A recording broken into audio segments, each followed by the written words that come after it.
नमस्कार मैत्रिणींनो, लाडकी बहीण योजनेचा अद्याप तुम्ही फॉर्मच भरला नसाल तर ऑनलाईन पद्धतीने फॉर्म भरणे बंद झालेले आहेत।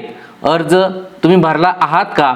जर तुम्ही अर्ज भरलात तरच तुम्हाला 4500 रुपये हे मिळणार आहेत। आता कोणत्या पद्धतीने तुम्हाला फॉर्म भरता येणार आहे, तो फॉर्म भरल्यानंतर 4000 रुपये कसे मिळणार आहेत ही संपूर्ण माहिती आजच्या व्हिडिओमध्ये सांगणार आहे।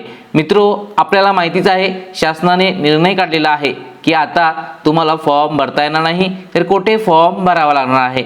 तर तुमच्या नजीकच्या अंगणवाडी केंद्रात तुम्हाला फॉर्म ऑनलाईन पद्धतीने भरावा लागेल। यासाठी अंगणवाडी सेविका यांच्याकडे फॉर्म जमा करावा लागेल। त्या फॉर्म सोबत कागदपत्रे सुद्धा द्यावी लागणार आहेत। तर कशा पद्धतीने हा फॉर्म भरायचा आहे, कागदपत्रे कोणती जोडायची आहेत आणि ती कोठे जमा करायची आहेत, संपूर्ण माहिती भेटून जाईल। चला तर आजच्या व्हिडिओला सुरू करूया।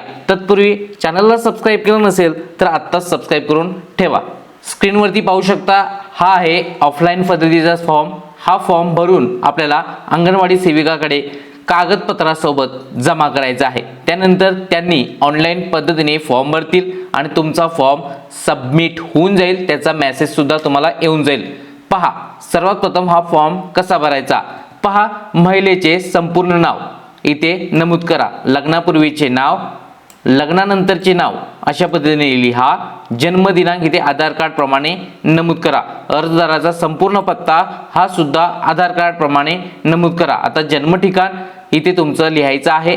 पहा, जिल्हा, गाव, ग्रामपंचायत आणि पिनकोड। तर यामध्ये तुम्हाला काय नमूद करायचं आहे, जिल्हा, गाव, ग्रामपंचायत, पिनकोड। आणि इथे तुम्ही राज्याचे नाव सुद्धा लिहू शकता जर बाहेर गावी जन्म झाला असेल तर, बाहेर राज्यात जन्म झाला असेल तर, मोबाईल क्रमांक, आधार क्रमांक। त्यानंतर शासनाच्या इतर विभागामार्फत राबविण्यात येणाऱ्या आर्थिक योजनेचा लाभ घेत आहात काय?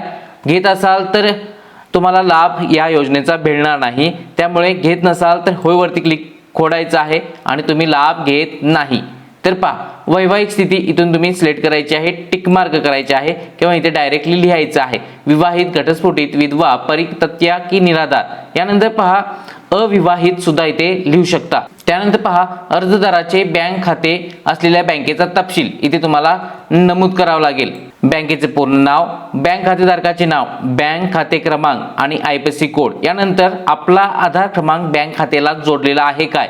जोडलेला असेल तरच तुम्हाला पैसे मिळणार आहेत, त्यामुळे जोडून घ्या आणि त्यानंतर तुम्हाला हा फॉर्म भरून द्या किंवा जोडणं गरजेचं आहे। यासाठी तुम्ही पोस्टात नवीन खातं खोलू शकता। आता नारी शक्ती प्रकारमध्ये अंगणवाडी सेविका ह्या ऑप्शनला क्लिक करा।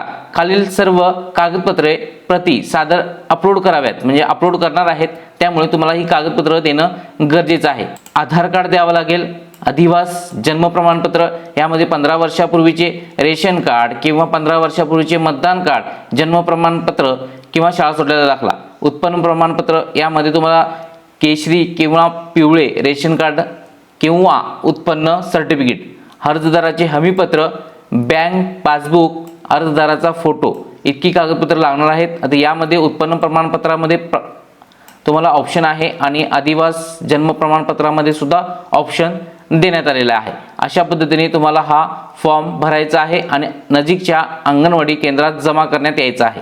त्यानंतर हे अर्जदाराचे हमीपत्र आहे, इथे सर्व बॉक्समध्ये घोषित करतो म्हणून आहे आणि त्याला बरोबर अशी टिक मार्क करा आणि हे तुम्हाला योग्यरित्या टिक मार्क करा। त्यानंतर पहा, इथे अर्जदाराची सही आणि नाव लिहा। त्यानंतर पहा, तुम्हाला हा फॉर्म अंगणवाडी केंद्रात द्यायचा आहे किंवा यापेक्षाही नवीन फॉर्म जर आला तर तो सुद्धा फॉर्म तुम्हाला डिस्क्रिप्शनमध्ये टेलिग्राम ग्रुप आहे तिथे भेटून जाईल। तर हा फॉर्म भरा, यासोबत ही कागदपत्र द्यायची आहेत।